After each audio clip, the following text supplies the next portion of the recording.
Permítame algo un poco más grande.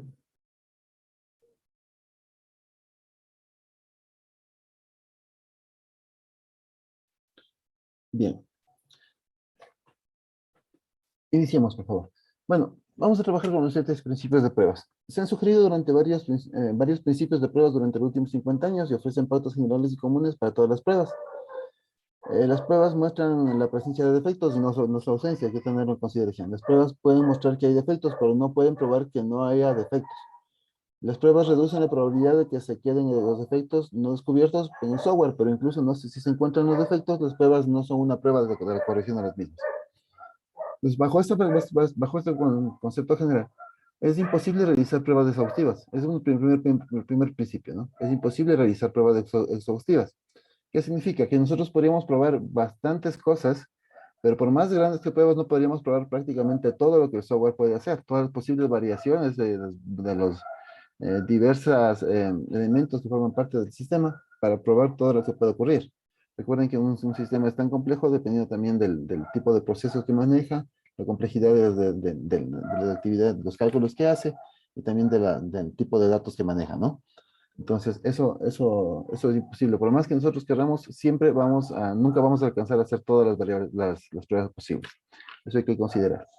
Otro segundo principio, las pruebas tempranas ahorran tiempo y dinero. Para encontrar defectos en la forma temprana, las actividades de prueba tanto estáticas como dinámicas deben iniciarse lo antes posible en el ciclo de vida de desarrollo del software. Las pruebas tempranas a veces se denominan desplazamiento a la izquierda. Las pruebas al principio del ciclo, al principio del ciclo de vida de desarrollo del software ayudan a reducir o eliminar cambios costosos.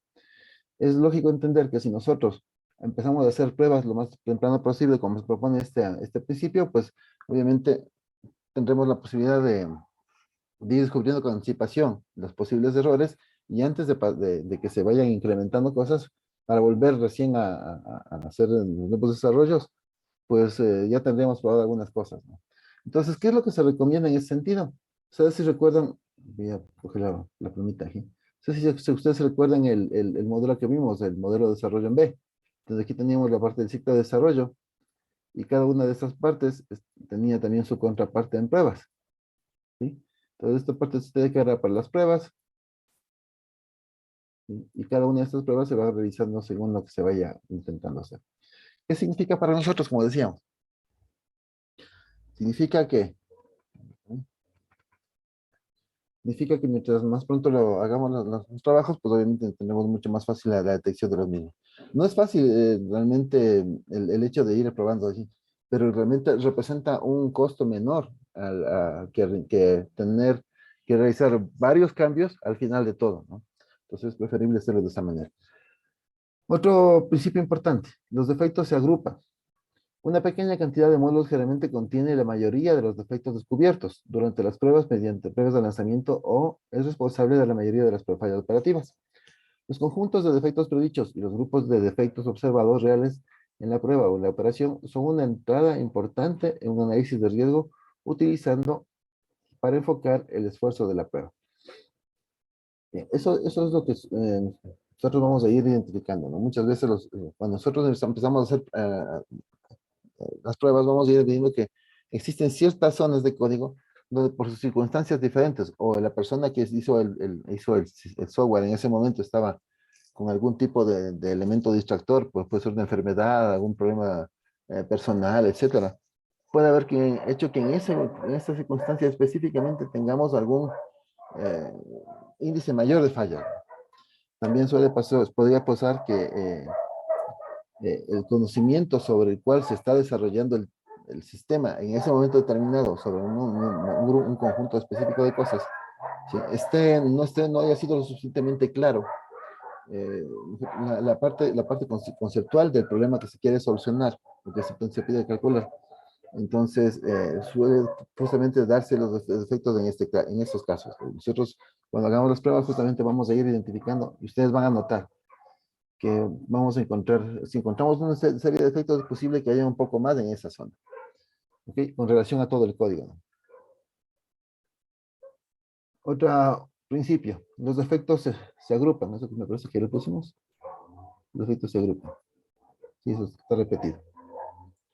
Cuidado con la paradoja de los pesticidas, ¿no? Si las mismas pruebas se repiten una y otra vez, eventualmente estas pruebas ya no encontrarán ningún tipo de defecto nuevo.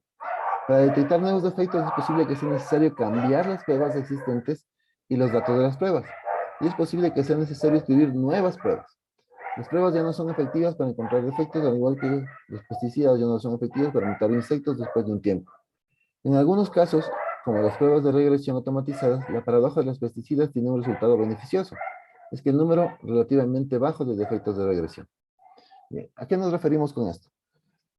Bueno, ustedes también notarán bastante lógica en esto, ¿no? Si nosotros, por ejemplo, si nos dan un software para probar y nosotros tenemos un conjunto de pruebas, es decir, el momento en que pasamos el software por ahí, pues obviamente podemos detectar un número determinado de problemas. Si luego se mandamos a que se hagan los cambios y cogemos el nuevo sistema y el sistema ya ha cambiado, y volvemos a probar con este conjunto de pruebas, pues a lo mejor, como ya probamos esas ciertas cosas y se mandó a corregir justamente ese evento, pues esas pruebas a lo mejor ya no nos da resultados de error. ¿Sí? Ya no tenemos un resultado de error en el momento de ejecutar estas pruebas. Pero es posible, como mencionamos un rato, que no podemos probar todo, que estamos dejando de lado algún espacio, alguna zona del código sin probar, que a lo mejor sí tenga algún tipo de problemas adicionales. Pero lo que es recomendable es que si nosotros empezamos a hacer pruebas de este tipo, pues para los siguientes ciclos de pruebas, se vayan modificando los conjuntos de prueba también. No sé si está claro hasta el momento, chicos. ¿Está claro? Mm. Los dos. Sí. Sí, Inge. Ok. Vamos con la siguiente, el siguiente.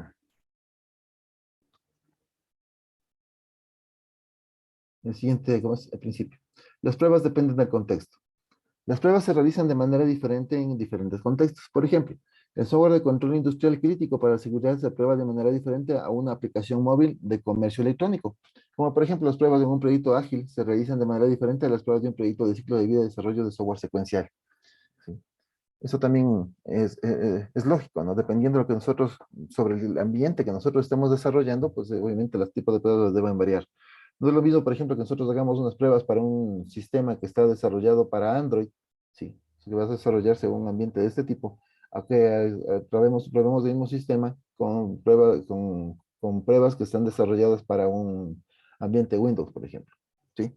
Eso es claro. Como decimos, eso es también importante definir en qué contexto en el que estamos para darnos cuenta que tenemos que hacer variaciones de las pruebas. ¿Por qué se dice, por qué se hace esta diferenciación también? Porque es posible que en el transcurso del tiempo nosotros como desarrolladores tengamos la posibilidad de desarrollar a lo mejor diferentes o similares software para diferentes empresas. Pero eso también implicaría que para el contexto en el cual se va a ir probando, pues puede ir variando, ¿no? No es porque nosotros tengamos un software parecido que prácticamente ya estamos cumpliendo con el momento de hacer las pruebas. Tenemos que hacer las pruebas en función del contexto en que se va a probar el sistema o se va a utilizar el sistema. Bien. Y por último, la ausencia de errores es una falacia. Okay. Algunas organizaciones, perdón, esperan que los probadores puedan ejecutar todas las pruebas posibles y encontrar todos los defectos posibles. Pero según los principios unidos que mencionamos respectivamente, nos dicen que esto es imposible. Además, es una falacia, es decir, una creencia errónea esperar que que el simple hecho de encontrar y corregir una gran cantidad de defectos garantizará el éxito de un sistema.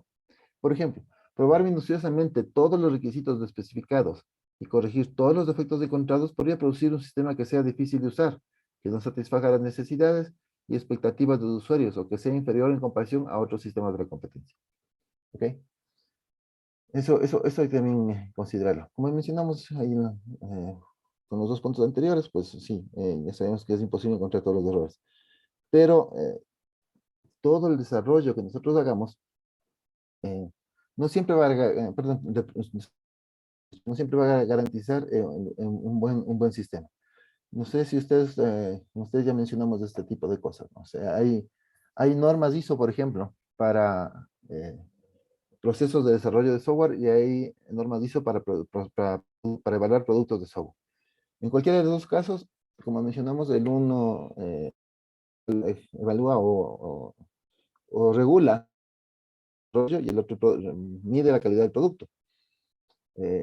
por más que nosotros quisiéramos que que el software basado en un software, en un proceso que ya está normado, o sigue normas internacionales de desarrollo, salga de la mejor manera, pues no necesariamente es así. Lo que podemos garantizar es que la cantidad de errores para lo mejor vaya a ser menor que si no tuviéramos un control de este tipo. De igual manera, cuando nosotros probamos un software que ya está desarrollado, software que ya está desarrollado y recién vamos a evaluarlo, pues también puede definir, ¿no?, metodologías para encontrar varios errores de ese producto. ¿Sí? En cualquiera de los dos casos, nosotros no vamos a tener un producto de calidad, ¿no? Cualquiera, el producto de calidad depende mucho de los diseñadores de software, ¿no? Del diseñador de software, de los arquitectos de software, que puedan armar un software que sea primeramente flexible, que cubra las necesidades, pero que a la vez sea fácil de usar y que no sea, que no ocupe muchos recursos, por ejemplo. Entonces, esos detalles se van tomando en consideración cada vez más por los desarrolladores, mientras más experiencia vayan teniendo. Entonces eso es importante que lo consideren, chicos. ¿Alguna pregunta antes de pasar?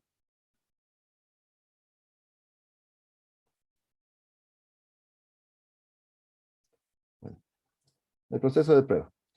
No existe un proceso de prueba universal, pero sí existen conjuntos comunes de actividades de pruebas en las cuales es menos probable que las pruebas logren sus objetivos establecidos. Estos conjuntos de actividades de prueba son un proceso de prueba. El proceso de prueba de software adecuado y específico en cualquier situación determinada depende de muchos factores. ¿Qué actividades de pruebas están involucradas en este proceso de prueba? ¿Cómo se implementan las actividades y cuándo ocurren estas actividades? Pueden discutirse en la estrategia de prueba de una organización. Sí, perdón que está leyendo un poquito rápido porque quiero avanzar sobre cierto tema. Explico un poco esto. Cuando nosotros hablamos de prueba específicamente tenemos que tener claros. No podemos definir pruebas que vayamos a hacer siempre, en todo lado. Podemos tener el concepto de que una prueba que se va a realizar en un sitio, como mencioné hace un ratito, cuando nosotros trabajamos con un mismo tipo de software o similar en varias empresas, pues ya tenemos la noción de qué partes podemos ir probando. Sí, eso es una cosa, pero no es lo mismo ya la prueba como tal. La prueba en sí incluye los datos de prueba, los procesos de prueba, de definición de cuáles son los elementos de salida, tomando en cuenta, como dijimos, el contexto sobre el cual se está realizando. Entonces, bajo esa perspectiva, cada prueba puede ser y es diferente de los demás. Como decíamos, el concepto de lo que se tiene que probar puede ser general, pero la prueba en sí es la diferencia. ¿Ok?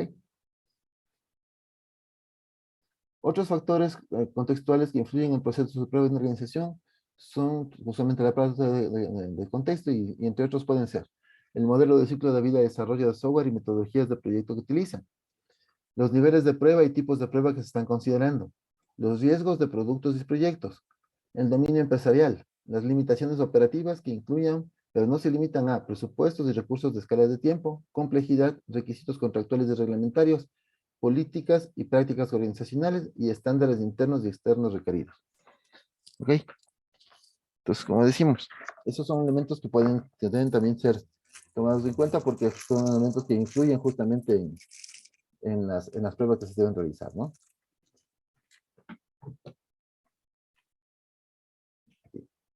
Por ejemplo, aquí me puede indicar qué diferencias puede haber entre un ciclo de vida, digamos que para un proyecto de un sistema contable. Si lo desarrollo con un modelo desarrollo rápido como una metodología Extreme Programming contra una metodología en cascada, ¿qué diferencia tendría yo en las pruebas? ¿Quién me ayuda con eso, por favor? ¿Cómo le ven ustedes ahí? Dayanara, ¿me puede ayudar con eso? ¿Qué diferencia le vería a usted entre realizar las pruebas con una metodología basada en cascada y una metodología de Extreme Programming?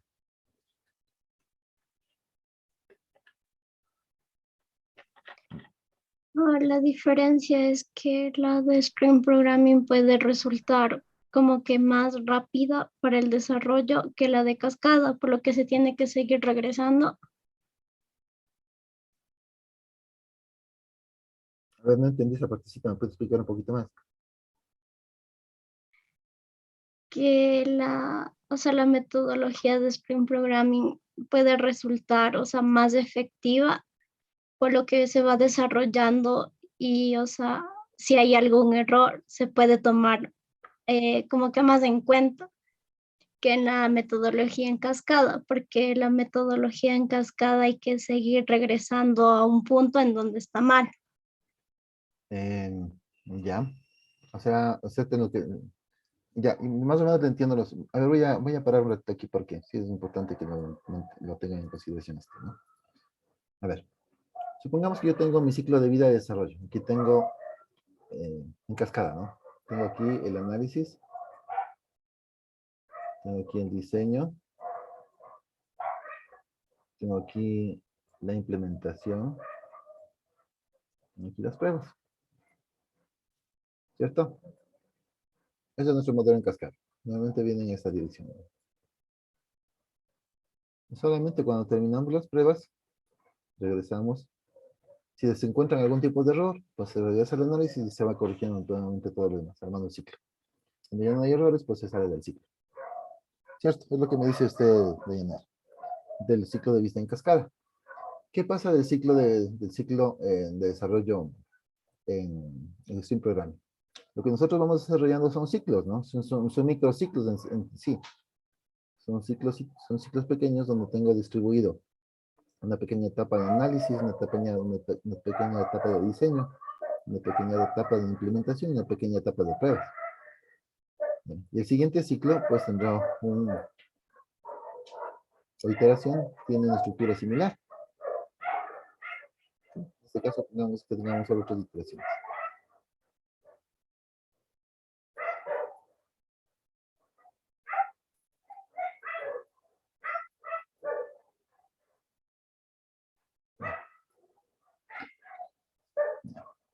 Se supone que esto es cíclico, ¿no? Pasamos de una primera etapa, desde la iteración 1, la iteración 2, la iteración 3.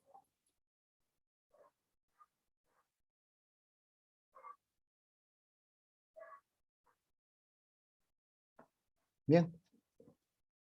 ¿Qué podemos hablar sobre justamente la parte de las pruebas? Si yo hago unas pruebas a nivel de este modelo, nosotros vamos a entender que de color. Aquí yo tendría que hacer las pruebas, las primeras pruebas que serían las pruebas de unidad. Aquí se hacen pruebas de, perdón, me faltó, componentes de unidad, de integración,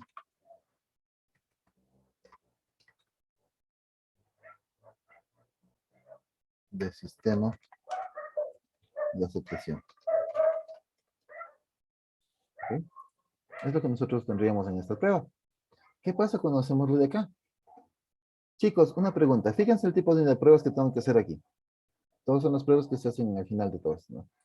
Pero, ¿qué pasa cuando yo termino esta primera fase? ¿Puedo hacer una prueba de componentes, chicos? Supongamos que estoy hablando de la iteración número 1. Aquí yo puedo hacer una prueba de componentes.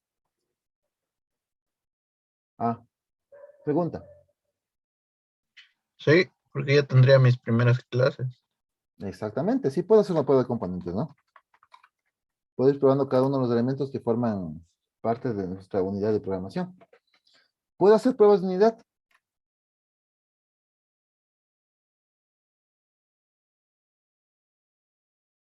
¿Sí o no?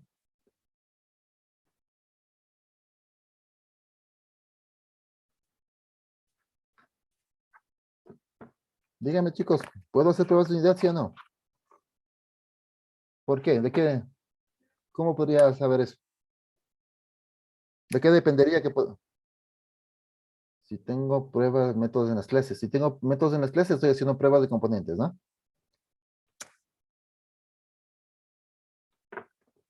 Cuando me refiero a pruebas de unidad, estoy hablando de una unidad de varios componentes que forman, por ejemplo, un módulo, ¿sí?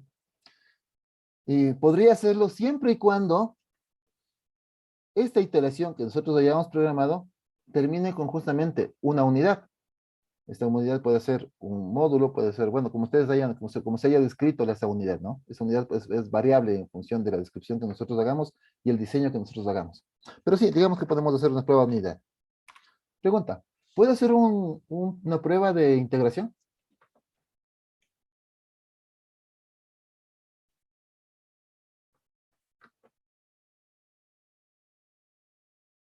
No, porque tengo solo ese módulo. Exactamente. Sí, ya ahí, por ejemplo, ya no podríamos hacer pruebas de ese tipo, ¿no? ¿Puedo hacer una prueba de sistema?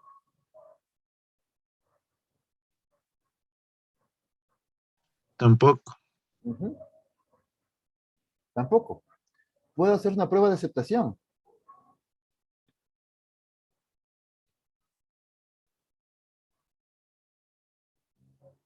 No, Aquí hay una variación con respecto al anterior. Podría ser una prueba de aceptación, justo porque justamente es parte de la metodología. Yo comparto con la persona que quiere desarrollar, con el cliente, en otras palabras, desarrollar el software. Con él comparto y le muestro, vea, esto tengo desarrollado, tengo mi prototipo, revíseme a ver qué le parece. Y con él hago prácticamente una prueba de aceptación de la unidad. Nada más, porque eso es lo único que nosotros podemos probar, ¿cierto? Hasta ahí. Pero prueba de aceptación del sistema completo no lo podemos hacer, ¿cierto? Como ustedes mencionaron, no se podría hacer ahí. Pero ¿qué pasa si ya tengo la interacción número 2? Aquí cambia, ¿cierto? ¿Puedo hacer pruebas de componentes de ese nuevo desarrollo que se hizo? Sí. Sí, sí lo puedo hacer. ¿Puedo hacer una prueba de unidad? También. Como mencionamos, si la iteración está definida como la creación de toda una parte de un software, sería una unidad de un software, pues sí, lo podríamos hacer, dependiendo de cómo se haya hecho eso. ¿Puedo hacer pruebas de integración?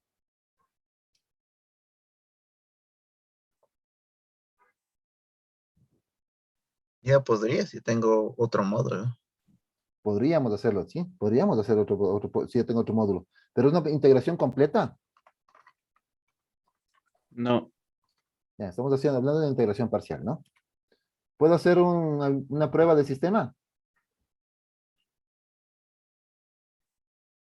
No todavía. Uh-uh. ¿Puedo hacer una prueba de aceptación? Sí, Sí, de la unidad, ¿cierto? Y así podemos ir incrementando los siguientes. Prácticamente estaría repitiéndose. Aquí lo que suele pasar, sí, y eso es uno de los problemas que suele ocurrir, es que al final, cuando nosotros llegamos a la última, nos olvidamos de hacer las pruebas de sistema y las pruebas de integración completas del sistema, porque siempre estamos haciendo las pruebas de integraciones parciales como los anteriores. Suele pasar. Ahora, ustedes me dirán, pero dije, esto como que está muy secuencial, parecido al anterior. Si bien estamos utilizando un método que es algo diferente. Y se supone que si yo tengo la cantidad de equipos suficiente de personas, de personas para separar y sacar provecho de mi, de mi metodología Extreme Programming, yo podría hacer lo siguiente, ¿no? Voy a volver a este colorcito para hacer lo siguiente. Podríamos hacer lo siguiente. Comienza por aquí perdón. Comienza por aquí la actividad. Resulta que aquí se abre y podríamos tener 3 niveles que pueden ser incluso en paralelo. Ahí sacamos provecho de la metodología Stream Programming, ¿no? Que ya no es secuencial, no tenemos que esperar que acaben los demás, sino podemos seguir trabajando en paralelo. Aquí tenemos la iteración 1, justamente como mencionamos, análisis, diseño, implementación y pruebas en cada fase. Este será el T2, este será el IT1, y este será el IT3, ¿ya? ¿Está? Y luego se supone que nosotros aquí tendríamos otra fase de integración, otra actividad, ya una última actividad general y podríamos terminar. Si lo trabajáramos de esa manera, podríamos ir a hacer en la primera fase, en la iteración 1, aquí. Podría ser lo mismo que hicimos arriba, pruebas de componentes, de aceptación y de unidad. ¿Podría ser eso? Sí, ¿verdad? Podría ser lo mismo que estaba arriba. Voy a ponerle este ladito por acá. Si nos fijamos, como estamos en paralelo y si terminamos las tres al mismo tiempo o esperamos que terminen todas para probar, pues prácticamente nosotros de aquí al final, en esta pruebita, en esta fase que estoy mencionando al final, podríamos hacer directamente ya las fases que nos faltaban. Podríamos hacer ya aquí unas pruebas de integración. Ahí.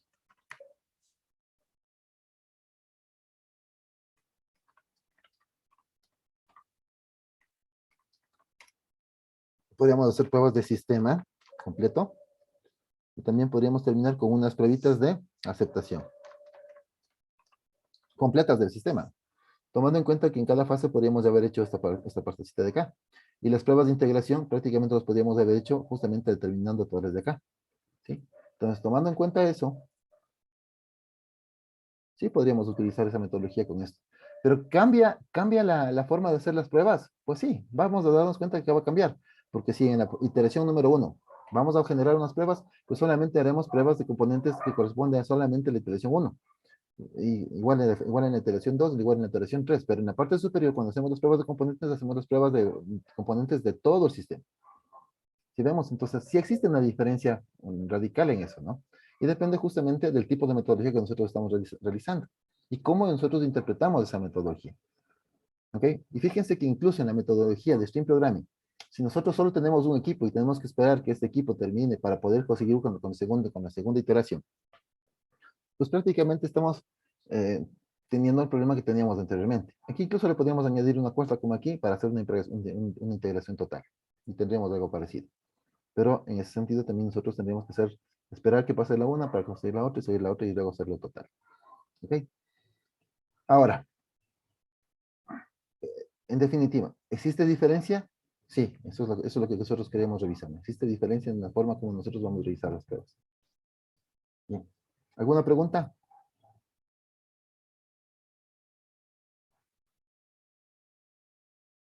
¿Preguntas, chicos? Aquí también decíamos otra cosa. ¿Existen diferencias entre los niveles de prueba y los tipos de prueba? ¿Qué opinan ustedes? ¿Existe diferencia entre los niveles de prueba? Ya mencionamos algunos niveles de ahí. Hablemos de pruebas de integración, de componentes, de integración, perdón, sí, de integración, de sistema, de factores de unidad. Y las pruebas de aceptación, ¿no? ¿Existen diferencias entre estos niveles? ¿O creen ustedes que voy a hacer las mismas pruebas cuando hago una prueba de componentes que una prueba de aceptación, por ejemplo? ¿Hay diferencia?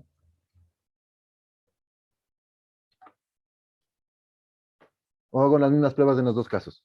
No, porque la de componentes es más enfocado a probar dentro del código. Exactamente, esa es justamente la visión. Cuando yo hago una prueba de componentes, me voy a revisar dentro del código, ¿sí? Prácticamente verificar dónde está el posible error. ¿Ok? Y hago pruebas específicas por ejemplo, de un método dentro de una clase. O hago una prueba específica de los elementos que están integrando una serie de actividades. En algunos casos, por ejemplo, cuando nosotros hacemos programación que incluya ventanas, integración de todos los elementos de la ventana, sí, podemos probar, a veces nos dificulta probar cada uno de los métodos, ¿ok? Porque es difícil separar el funcionamiento de cada una, pero sí se podría probar también, ¿no? Pero sí es un poco más difícil. Entonces sí, depende y como mencionaste tú también, o sea, y no es lo mismo la prueba de aceptación, por ejemplo, que las pruebas que estamos haciendo a este nivel. Porque las pruebas de aceptación vamos a compararlas para ver si realmente estamos cumpliendo con los requerimientos que se nos propuso inicialmente. ¿Okay? Las pruebas de aceptación van a verificar justamente la parte de los requerimientos. Entonces, vamos probando que todo el sistema vaya respondiendo a esos requerimientos que se pusieron. Ya no entramos directamente al código, ¿no? O sea, si hacemos pruebas, si encontramos alguna falla que corresponde al código porque algo falló, bueno, sí, tenemos que volver a una etapa anterior. Pero lo que se espera es que cuando vayamos pasando las etapas ya no encontramos ese tipo de fallas. Y existen diferencias, por lo tanto. En función de los riesgos de productos y proyectos, ¿habrá diferencias? Pues sí, habrá riesgos que sean un poco más altos según el tipo de proyecto que nosotros manejemos, porque de pronto hay un poco más de riesgo en cuestión de seguridad, que se tenga que tener mayores controles en algunas cosas, como por ejemplo un sistema web con respecto a un sistema cliente-servidor. ¿Sí? En un sistema web, por ejemplo, nosotros sabemos que de alguna manera podemos estar expuestos a un tipo de ataques como los que son de negación de servicio, o que son ataques de inclusión de código SQL, y en algún momento podrían perforar nuestra seguridad e ingresar a nuestro sistema. En un cliente servidor, si bien también existen riesgos algo parecidos, no llegamos al mismo nivel que los que estamos trabajando en web, ¿cierto? Entonces, por ejemplo, ahí nosotros podemos darnos cuenta que los riesgos son diferentes en los dos casos. Cuando hablamos del dominio empresarial, sí, no es lo mismo, por ejemplo, hacer un sistema para la empresa Tres Chanchitos, que hacer un software para un consorcio corporativo, ¿no? Donde tenemos varias empresas que están funcionando dentro del mismo sistema. En un caso es un software que está desarrollado seguramente para una sola empresa, el otro tenemos que tener un sistema que está desarrollado para varias empresas, que tienen cada empresa su propia contabilidad, que tiene cada empresa sus propios vendedores, incluso a lo mejor procesos algo diferentes entre sí, en algunos tipos de procesos, no todos. Entonces ahí vamos a ver justamente la diferencia, ¿no? Y las limitaciones operativas, por ejemplo, los presupuestos y recursos de las escalas y las escalas de tiempo que se utilizan. Porque, por ejemplo, si vamos a desarrollar un software que está planificado para una empresa, como decíamos, con un presupuesto específico, pues obviamente solamente vamos a cumplir lo que los requerimientos nos pidan.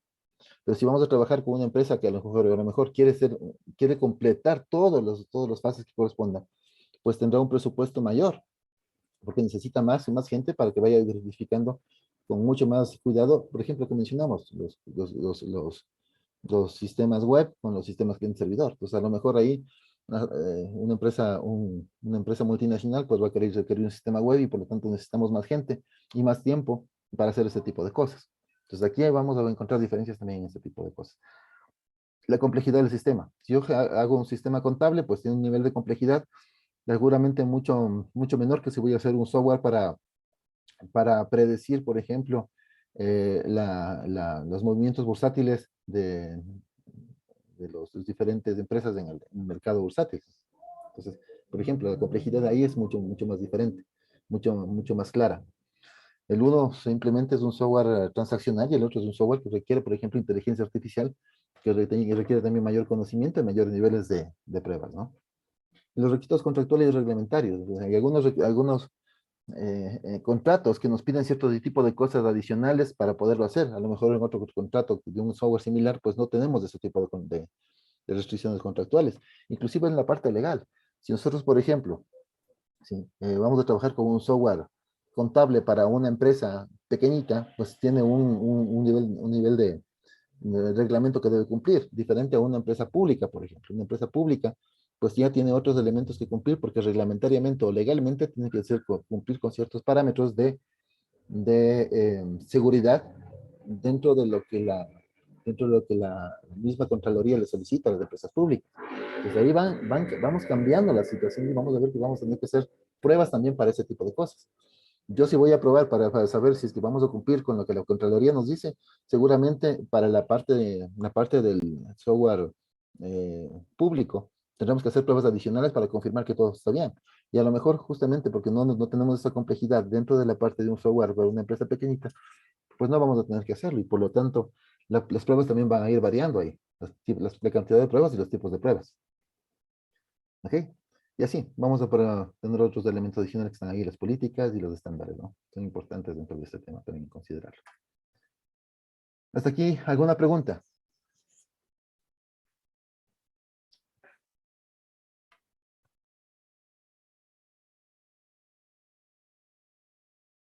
Bien, si no hay preguntas, continuamos. Chicos, ¿seguro estamos bien? ¿Todo está claro? Sí, sí. Sí, Ya, si es que tienen dudas, por favor, me cortan nomás y me preguntan con confianza, ¿no? Bueno, las siguientes secciones describen los aspectos generales de los procesos de prueba de organización en términos de lo siguiente.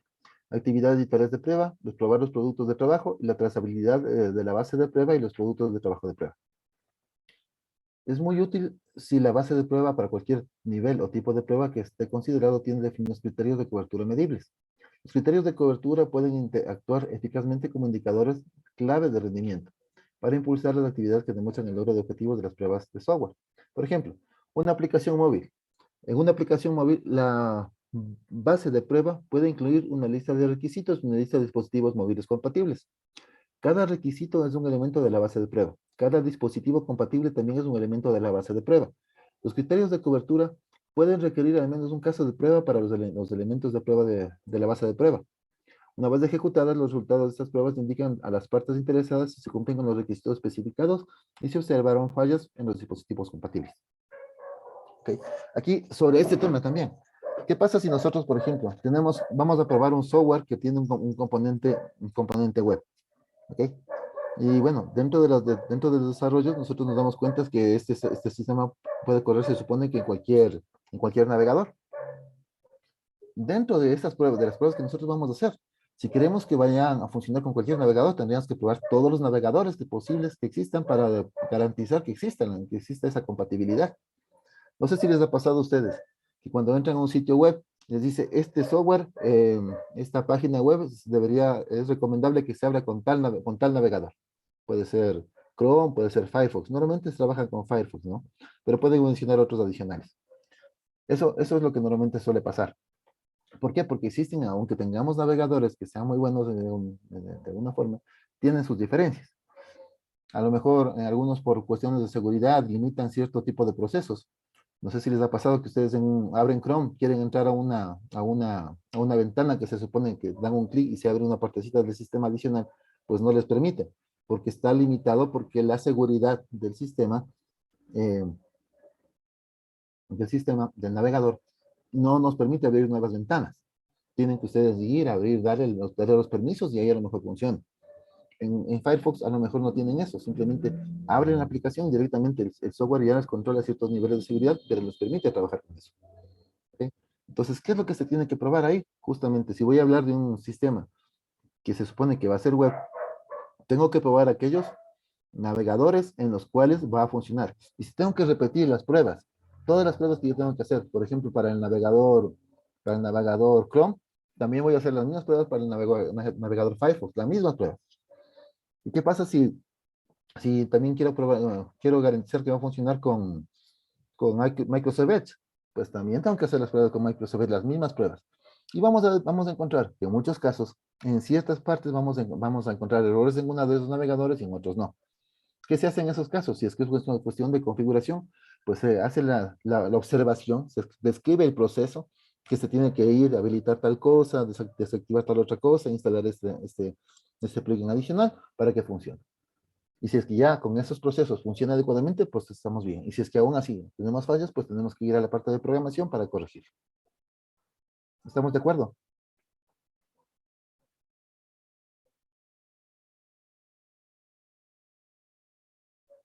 ¿Sí se me entendió?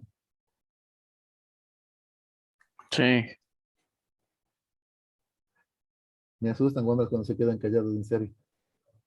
Lo que yo no entiendo es que si debo probar en cada dispositivo, o sea, por ejemplo, me refiero a con diferentes características.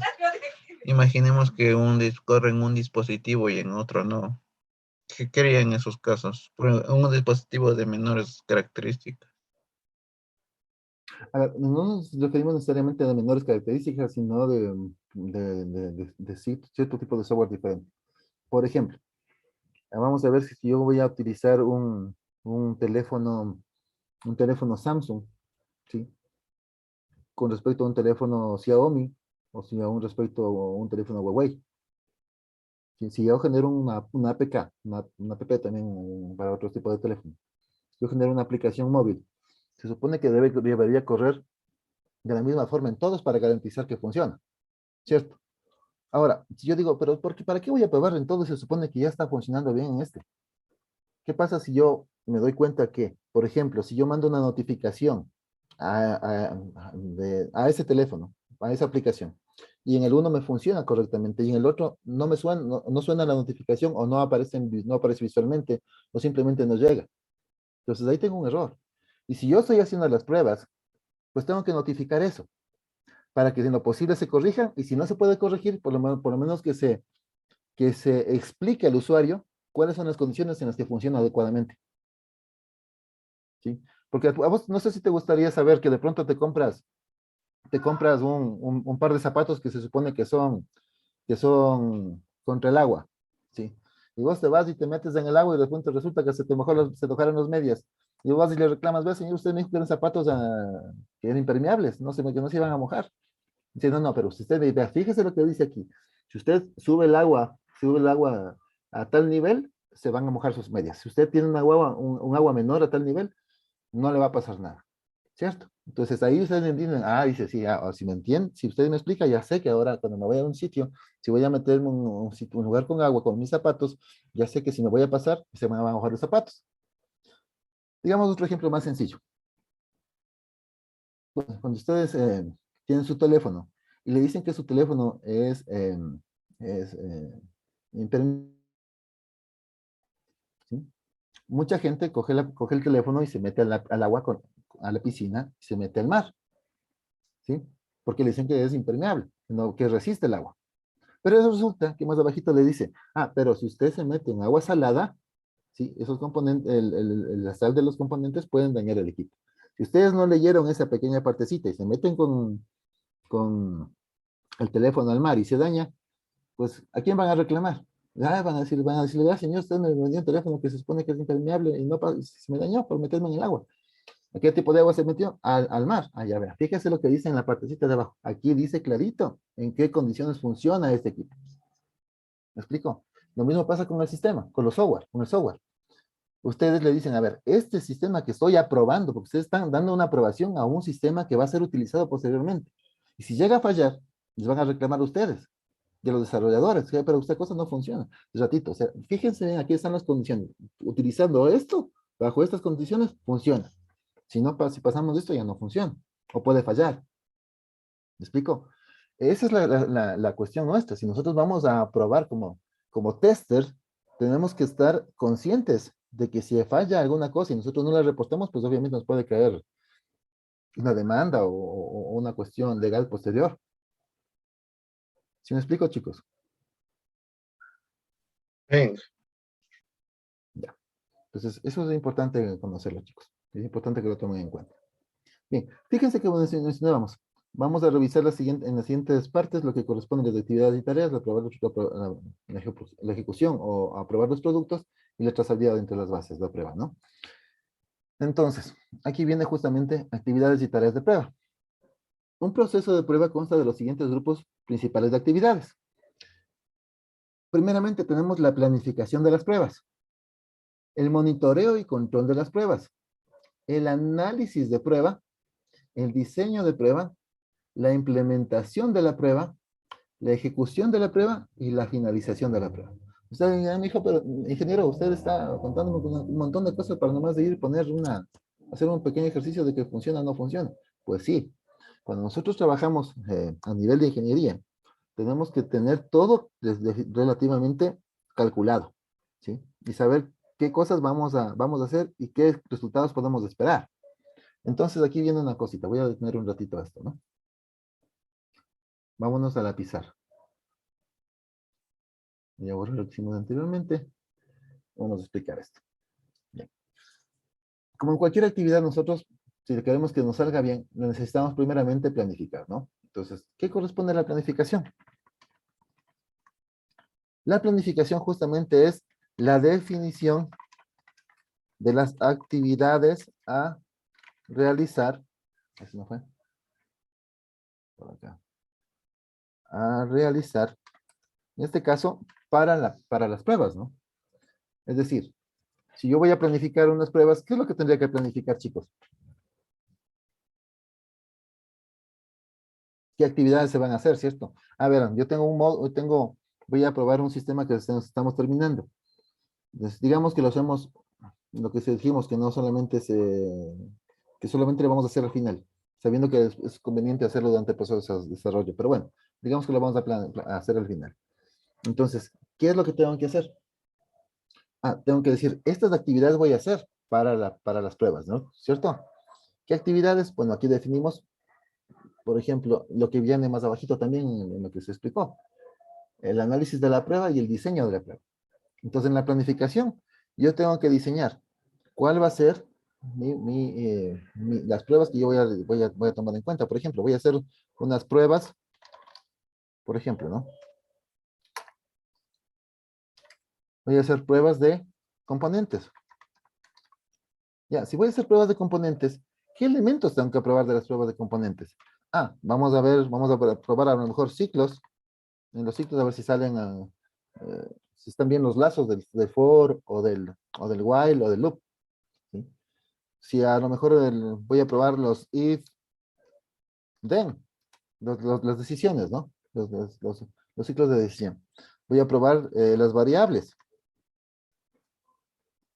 que estoy utilizando, a ver si es que realmente voy a pasar las variables adecuadas al tipo de datos que estoy utilizando, o sobre el cual necesito utilizar.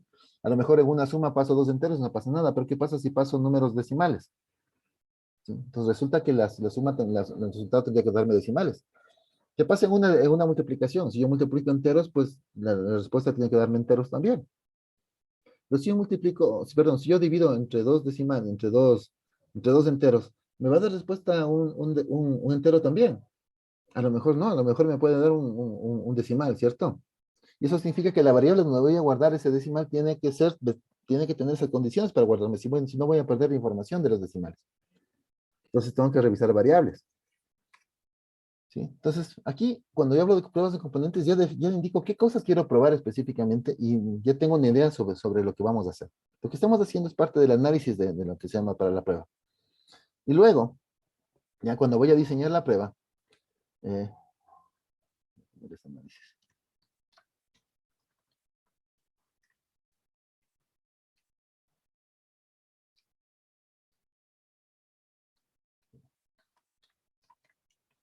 ya cuando voy a diseñar la prueba, voy a decir, a ver, si voy a probar ciclos, significa que identifico la variable y voy a identificar cuál es el valor de la variable, inicial de la variable, de la que, la que estoy analizando. ¿Sí? Y luego voy a verificar si es que realmente está subiendo o digamos, sube de valor o cambia de valor, mejor dicho, porque puede ser para arriba o para abajo. Si cambia de valor en cada ciclo. ¿Sí? Entonces, eso es, por ejemplo, una pequeña prueba de lo que yo deseo. Y entonces digo, para hacer esto, entonces voy a comenzar con una variable igual a 0 y con un paso, con un incremento, una variación igual a 1. Ya, esa es la primera prueba. La primera prueba que voy a hacer. Pero como quiero probar todo lo que corresponde a los ciclos, entonces ya la siguiente vez, una variación 1 con un paso de variación igual a 1. Pero también podría probar con una variable igual a 0, pero con una variación de -1, por ejemplo. ¿Qué pasa si yo comienzo con la variable igual a 0, pero con una variación de +3? ¿Qué pasa si hago un conjunto de variación? Voy a probar con la variable 1, con una variación de -1. Puedo tener una variación que comience en 1, pero -1, por ejemplo. Y aquí en el diseño ya voy explicando cuáles son los elementos que yo quisiera tener. Y también aquí puedo describir cuáles son los resultados que yo esperaría tener con cada una de esas variables. ¿Ok? Bueno, esa partecita la vamos a hacer posteriormente. Ahorita estamos dando un ejemplo bastante general. Bien, esta es parte del análisis, es parte. Y esto lo que estamos haciendo es definir. Cuando yo tengo que, ya sé cuáles pruebas voy a hacer. Entonces, dentro de la planificación ya puedo decir, a ver, para esta actividad que voy a hacer de planificación, ya tengo descritas, ahorita por lo menos son 2, 3, 4, 5, 6, 8 pruebas. Tengo 8 pruebas definidas de actividades para hacer en mi planificación de la prueba. ¿Ok? Pero también, como decíamos aquí, necesitamos definir cómo vamos a llevar el monitoreo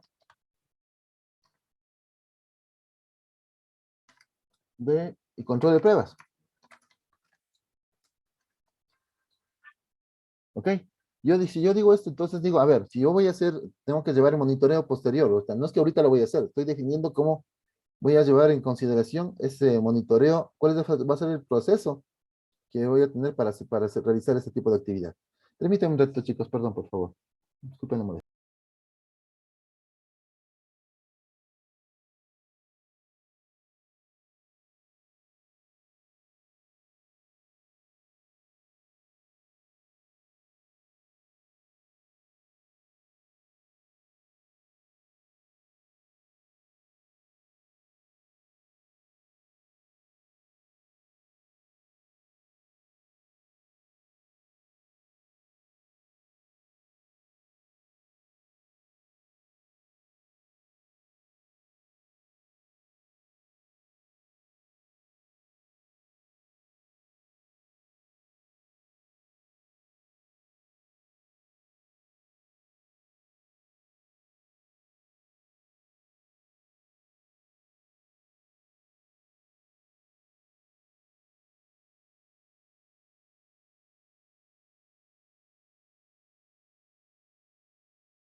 Estaba revisando aquí en la ciudad de Ambato. Bueno, algún rato les de contar más detalles. Solamente les comento esto. Ustedes, es como un chico de chicos que me pidieron práctica justamente en época de pandemia con un sistema de seguridad para seguridad comunitaria.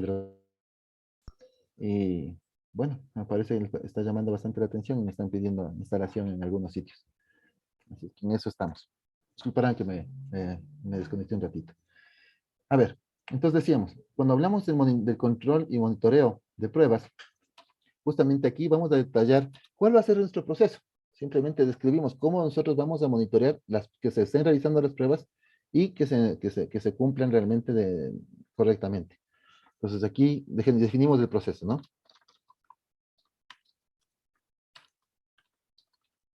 Eso simplemente aquí, solamente describimos cómo vamos a hacer este tipo de trabajo. Por último, cuando nosotros hacemos la planificación, ¿sí? Nosotros revisamos la descripción de cuáles van a ser las pruebas y también vamos posteriormente a esto a ejecutar las pruebas.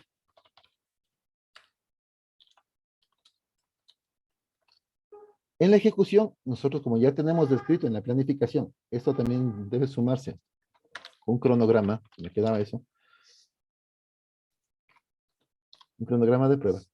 Entonces, en la ejecución de las pruebas, nosotros simplemente ejecutamos el cronograma. Es decir, a ver, el cronograma nos dice que en tal fecha vamos a realizar la prueba que corresponde a esta primera fase, vamos a realizar la prueba que en tal otra fecha, vamos a hacer esta otra cosa, esta otra prueba que corresponde a la segunda fase, etc. Y de esta manera podemos determinar cuándo vamos a tener descrito nuestra ejecución, perdón, cuándo vamos a cumplir toda la planificación desarrollada. Y en esta ejecución, lo que nosotros vamos simplemente es ejecutando, como decíamos, lo que ya está planificado. ¿Okay? Cuando ya tenemos todo esto, y si las pruebas ya no reflejan errores, aquí entramos ya a la finalización de las pruebas. Esta ejecución de pruebas puede generarse como aquí se termina un ciclo.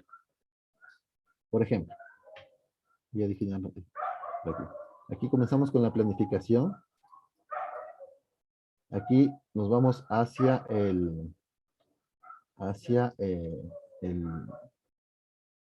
a la ejecución, ¿sí?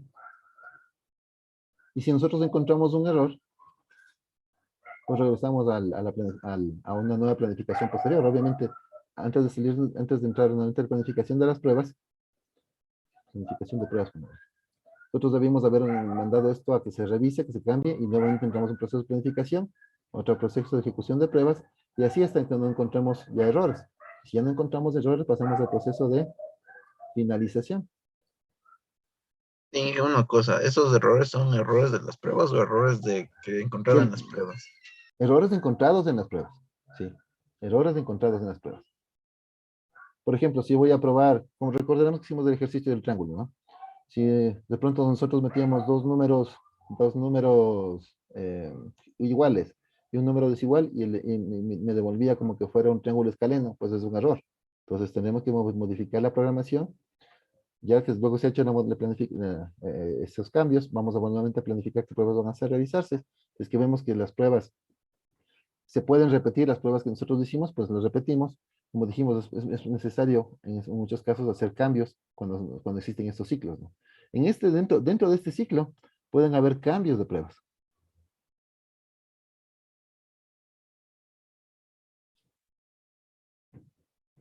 Basado justamente en lo que mencionábamos.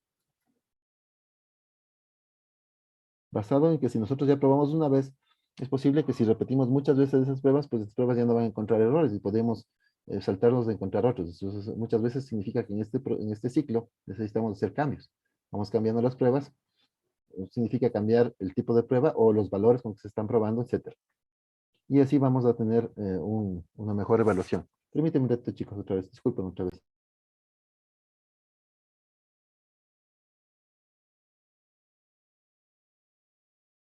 Necesaria de pruebas.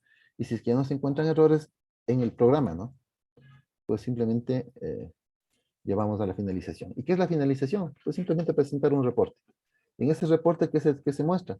Se muestra toda la planificación que se ha realizado, se indica dónde se han encontrado errores, si es que los hubieran encontrado, si es que hubieran repeticiones también de que se mandaron, se devolvieron para hacer cambios, también eso se reporta necesariamente para que se verifique que se cumplió el proceso de realizar las pruebas adecuadamente y al final también se reporta que ya no se han encontrado errores y por lo tanto se da por finalizada el proceso de pruebas. ¿Ok? ¿Estamos de acuerdo?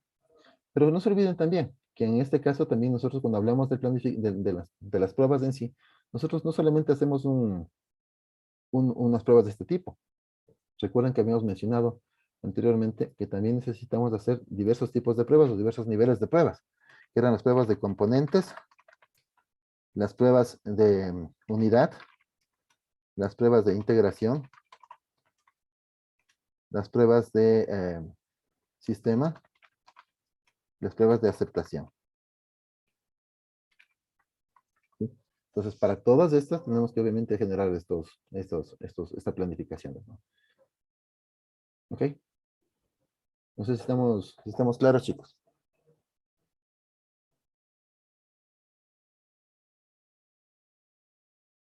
¿Aló?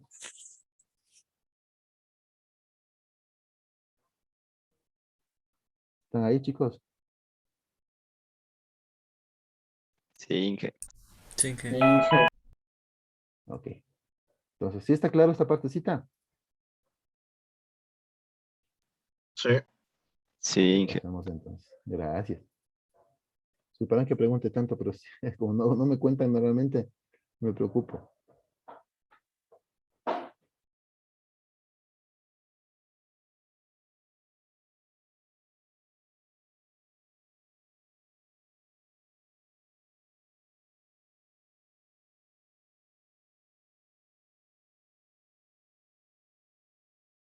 Bueno, retomando esto. Cada grupo principal de actividades se compone de actividades constitutivas que se describirán posteriormente. Cada actividad constituye o consta de múltiples tareas individuales que varían de un proyecto o el lanzamiento de otro. Además, aunque muchos de esos grupos de actividades principales pueden parecer lógicamente secuenciales, a menudo se implementan de forma iterativa. Por ejemplo, el desarrollo ágil implica pequeñas iteraciones de diseño, compilación y prueba de software que ocurren de manera continua, respaldadas por una planificación continua. Por lo tanto, las actividades de prueba también se realizan de forma iterativa y continua dentro de este enfoque de desarrollo de software. Incluso en el desarrollo secuencial de software, la secuencia lógica escalonada de los principales grupos de actividades implicará superposición, combinación, concurrencia u omisión, por lo que generalmente se requiere adaptar estos grupos principales de actividades dentro del contexto del sistema y del proyecto. Bien, como justamente mencionábamos, la parte de la planificación. La planificación de la prueba involucra actividades que definen los objetivos de la prueba y el enfoque para cumplir con los objetivos de la prueba, dentro de las restricciones impuestas por el contexto. Por ejemplo, especificar las técnicas y tareas de prueba adecuadas y formular un programa de prueba para cumplir con una fecha límite. Esto está relacionado con lo que mencionaba con el cronograma, ¿no? Los planes de prueba pueden revisarse en función de los comentarios de actividades de seguimiento y control. Aquí, chicos, ¿alguna pregunta? No, Inge. Yo, Perfecto, Juanes. Déjenme ver la hora. A ver, jóvenes, nos vamos a dar 5 minutos de receso, por favor. 5 minutitos. 5 minutos nos vemos aquí.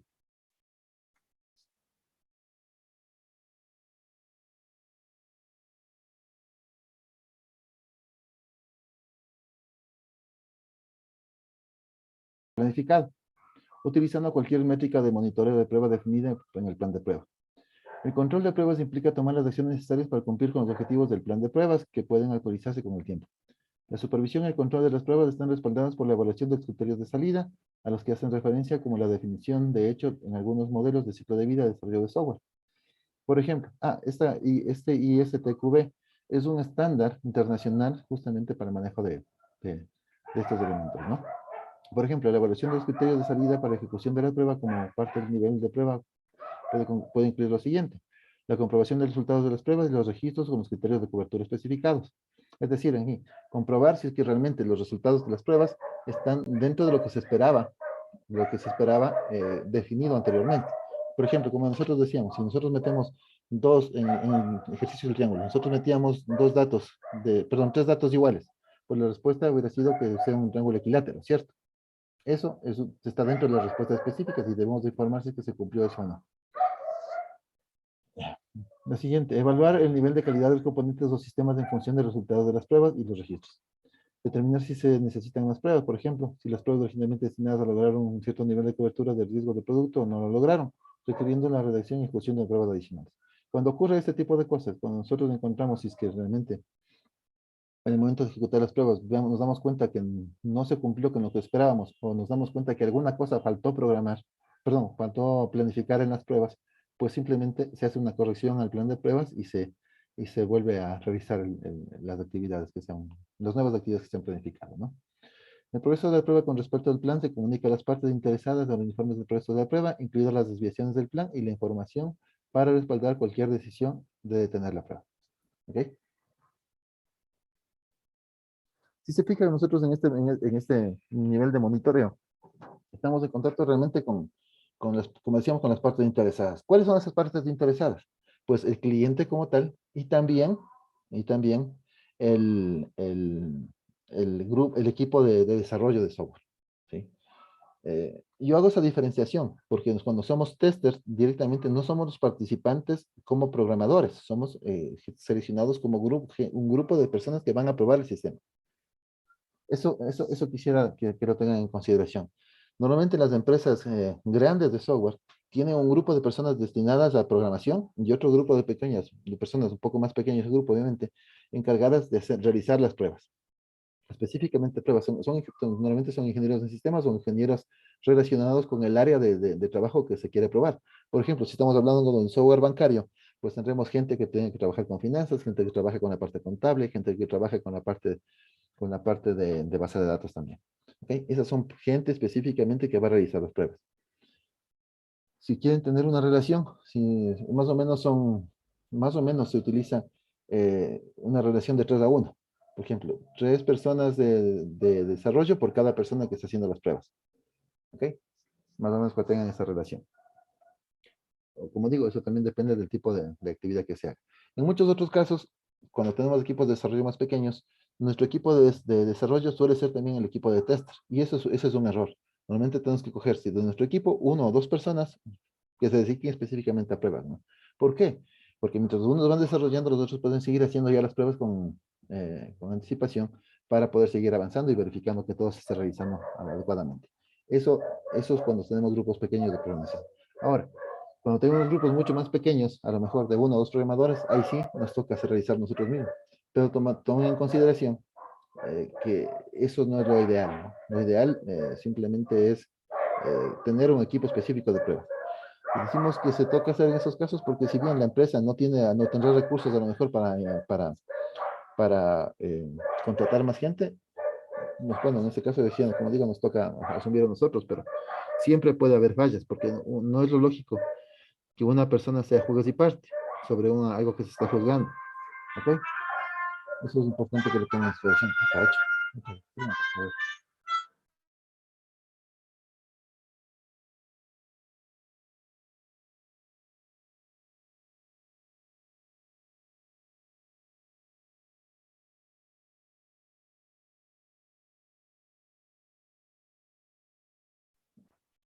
Entonces, perdón. Entonces decíamos, es importante esa consideración, ¿no? No se puede ser juez y parte cuando uno evalúa algo, porque es como que yo, por ejemplo, yo mismo me tomara un examen sobre algún tema, yo mismo hago la prueba, yo mismo hago la prueba y yo mismo me tomo el examen. No se puede hacer, no se puede hacer eso. Las pruebas son justamente para encontrar los errores que de pronto se hayan encontrado en la parte de programación. ¿Sí? Como digo, normalmente lo hacemos porque somos, a veces, más que todo en la parte académica, somos nosotros o un grupo de compañeros que se dedican a eso y tenemos muy corto tiempo para desarrollar. Así es que todos trabajamos en la planificación, en el diseño, en la implementación y en las pruebas. Lo lógico, en la realidad, en la práctica es diferente, ¿no? Bien, vamos con el análisis de las pruebas. Durante el análisis de la prueba, la base de pruebas se realiza para identificar las características probables y definir condiciones de prueba asociadas. En otras palabras, el análisis de prueba determina qué probar en términos de criterios de cobertura medibles. El análisis incluye las siguientes actividades principales. Analizar la base de prueba apropiada para el nivel de prueba que se está considerando. Por ejemplo, las especificaciones de requisitos como requisitos comerciales, requisitos funcionales, requisitos del sistema, historias de usuario, epopeyas, casos de uso o productos de trabajo similares que especifican el comportamiento deseado del sistema o componente funcional y no funcional. Dentro de esto tenemos la información de diseño e implementación como diagramas o documentos de arquitectura de software o sistemas, especificaciones de diseño, gráficos de flujo de llamadas, diagramas de modelado, por ejemplo UML o diagramas de interrelación, especificaciones de interfaz o productos de trabajo similares especifican la estructura del sistema o del componente. Todos esos elementos que acabamos de mencionar se pueden tomar en cuenta para realizar el análisis de las pruebas que vamos a realizar. Con eso nosotros podemos determinar cuáles son los componentes, cuáles son las unidades, cuáles son los niveles diferentes que tiene cada uno de estos elementos y qué documento está diseñado, perdón, está previamente desarrollado para poder definir cómo va a funcionar el sistema y poder probar el sistema en función de las condiciones que nosotros habíamos tenido. Por eso recuerden que cuando les habíamos hablado de desarrollo, yo por lo menos les había pedido que tengan los requerimientos. Pero claro, si ustedes hicieron un sistema completo en el semestre anterior, sobre el que ustedes van a utilizar las pruebas, obviamente tienen que tener el diagrama de base de datos, diagrama físico, lógico, perdón, tienen que tener historias de usuario, tienen que tener algo con lo cual ustedes desarrollaron. Normalmente así se desarrolla un software bien, ¿no? Entonces, eso es lo que nosotros justamente requeríamos para poder hacer el análisis y saber qué vamos a probar. La implementación del componente del sistema en sí, incluido el código, los metadatos y las consultas de la base de datos y las interfaces, es otro elemento que se utiliza para el análisis de las pruebas. Los informes de análisis de riesgo que pueden considerar aspectos funcionales, no funcionales y estructurales de componentes del sistema. ¿Okay? Para evaluar la base de la prueba, podemos identificar varios elementos, como por ejemplo ambigüedades que se pueden haber presentado. Ambigüedad significa que no está del todo especificado qué es lo que se quiere hacer y por lo tanto pueden darse a supuestos que pueden tener varios supuestos sobre un mismo evento. Omisiones, inconsistencias, inexactitudes, contradicciones, declaraciones superfluas son elementos que tenemos que también nosotros tomar en consideración para realizar las pruebas de esos elementos, ¿no? Adicionalmente, debemos identificar características y conjuntos de características que se probarán, definir y precisar las condiciones de prueba para cada característica en base al análisis de la base de prueba y considerar las características funcionales, no funcionales, estructurales, otros factores comerciales y técnicos y niveles de riesgo. Capturar la trazabilidad bidireccional entre cada elemento de la base de prueba y las condiciones de pruebas asociadas. La aplicación de técnicas de pruebas de caja negra, caja blanca y basadas en la experiencia pueden ser útiles en el proceso de análisis de prueba para reducir la probabilidad de emitir condiciones de prueba importantes y definir condiciones de prueba más precisas y exactas. Aquí una cosa, voy a detenerme otra vez la pantalla, les hago una consulta. ¿Qué son las pruebas de caja blanca y qué son las pruebas de caja negra, chicos? ¿Quién me ayuda con eso?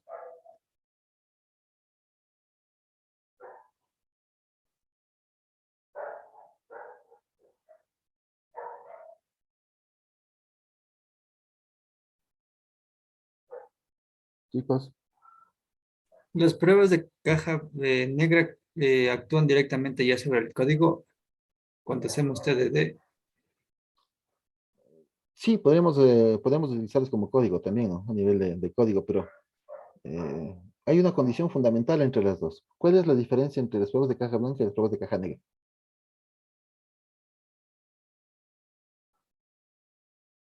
Veo que no estamos claros en eso, así es que vamos a explicar, ¿ok? Bien.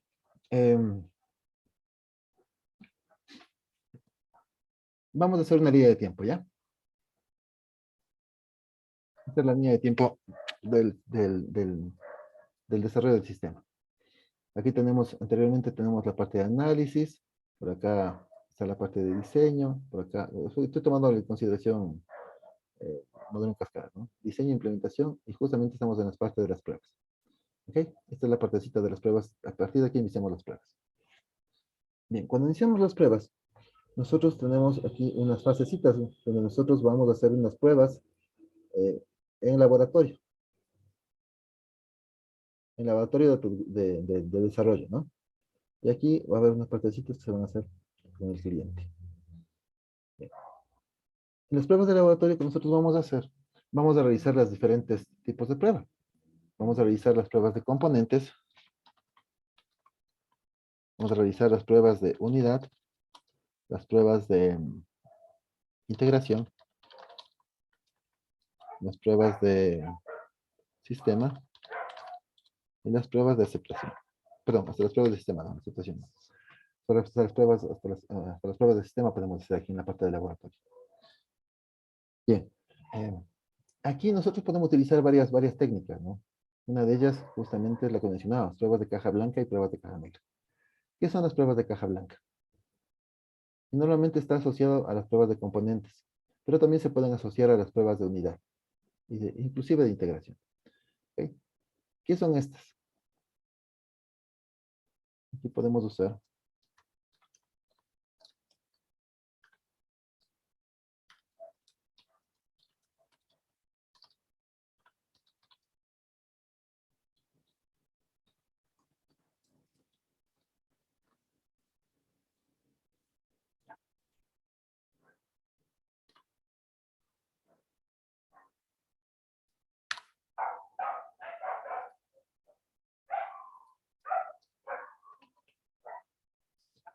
las pruebas de caja blanca. Son pruebas de caja blanca porque nosotros accedemos directamente al código, lo que tú me mencionaste también, cuando usted me decías que podemos acceder al código. Sí, las pruebas de caja blanca es como nosotros pues, directamente vamos a ir probando utilizando el código. Podemos ir haciendo una revisión línea por línea, y dónde están los errores.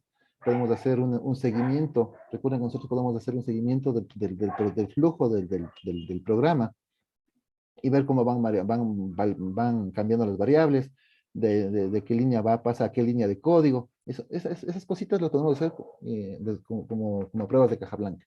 Eso es lo que realmente hacemos en esas pruebas de caja blanca, revisar el código. Ahora, si yo quiero utilizar pruebas de caja negra, son cuando yo... perdón, un ratito, ya. Las pruebas de caja negra específicamente son cuando yo no quiero probar el código, digamos, por cuestiones de tiempo, o por otro tipo de actividades, o por el nivel que estoy probando. Yo no voy a utilizar pruebas de caja negra. No voy a meterme directamente a ver el código, sino voy a ver que voy a meter información a un proceso, y este proceso me tiene que dar una respuesta, un cambio o una modificación a datos. ¿Ok? Entonces, eso es una prueba de caja negra. Voy a dibujar de esta manera. También voy a tomarlo esta de acá. Pruebas de caja negra significa eso. Yo meto información a un proceso y este proceso tiene salidas. Estas son las entradas. Estas son las salidas. Yo no sé cómo está aquí adentro. No tengo idea qué es lo que pasa, pero yo sé que si meto unos datos, tengo que tener esas salidas específicas. No me importa cómo esté constituido, no me importa cómo esté hecho por dentro. Yo sé que si meto, por ejemplo, que 2 más 2, la respuesta tiene que darme 4.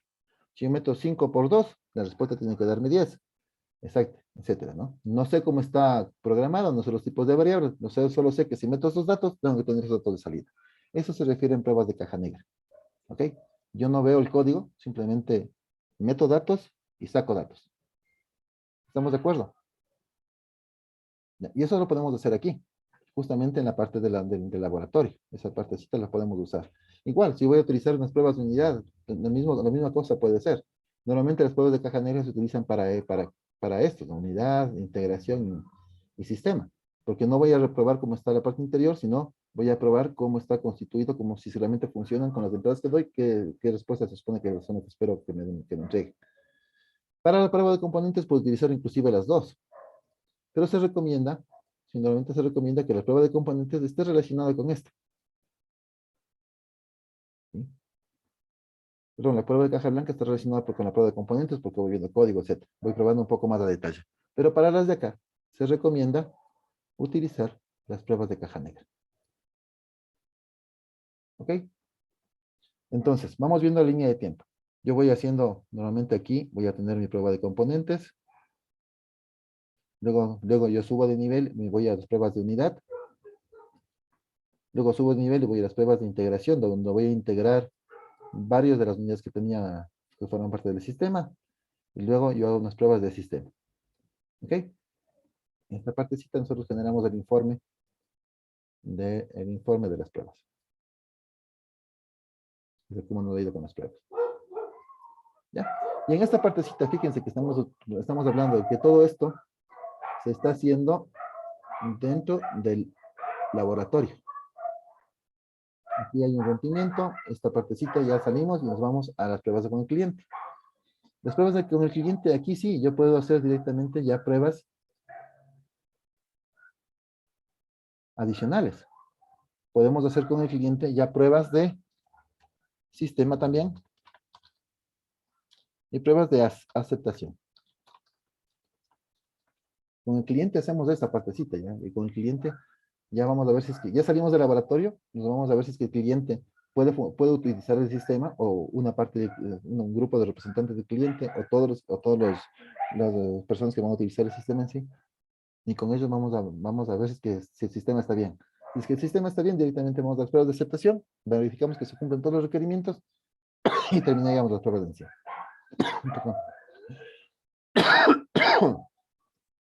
¿Ya? Entonces aquí también tenemos lo siguiente. Tenemos una fase donde hacemos el fin de las pruebas, ¿no? El proceso de finalización de pruebas. Bien. Ahora, aquí también es importante lo siguiente. Esto se hace con el cliente. Normalmente, las pruebas que nosotros realizamos en este sector, les vamos a llamar pruebas alfa. ¿Sí? Y más, estas pruebas de alfa más está relacionado, por ejemplo, con la parte de pruebas del sistema. Pero realmente, con pruebas de alfa son las pruebas que nosotros realizamos en el laboratorio. Pero en pruebas de todo el sistema, ¿no? Pues, por ejemplo, las pruebas del sistema pueden llamarse pruebas de alfa. Y también podemos decir que acá, todas las pruebas que hagamos con el cliente son llamadas pruebas beta. ¿Sí?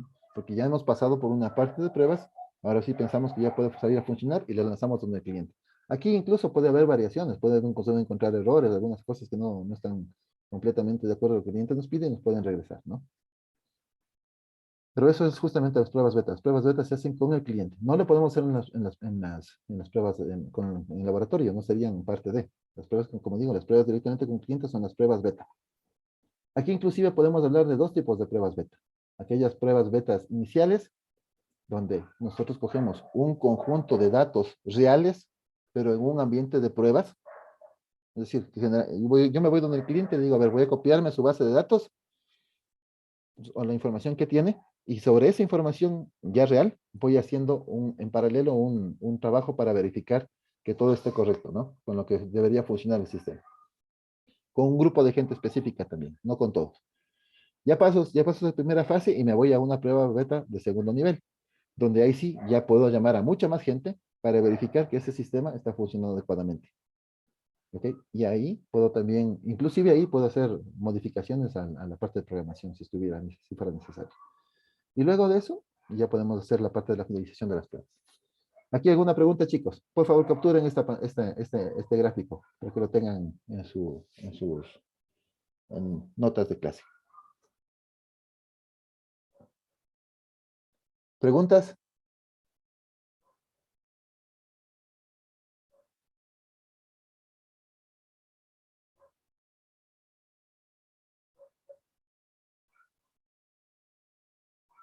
¿No tenemos preguntas? ¿Le capturaron? Ya, Ya, Inge. Inge. Sí, Sí, sí, Inge. Ya, chicos. Bien. Por el momento nos vamos a quedar aquí, ¿sí? Nos vamos a quedar ahí, ya estamos a 3 minutos de terminar la hora de clase. Nos vemos en la siguiente clase, ya explicaremos un poquito de este tema y ya veríamos también cómo está el avance de las empresas, perdón, del trabajo de las APE, ¿no? Nos quedamos ahí, chicos, les mando un abrazo, cuídense mucho, Dios los bendiga.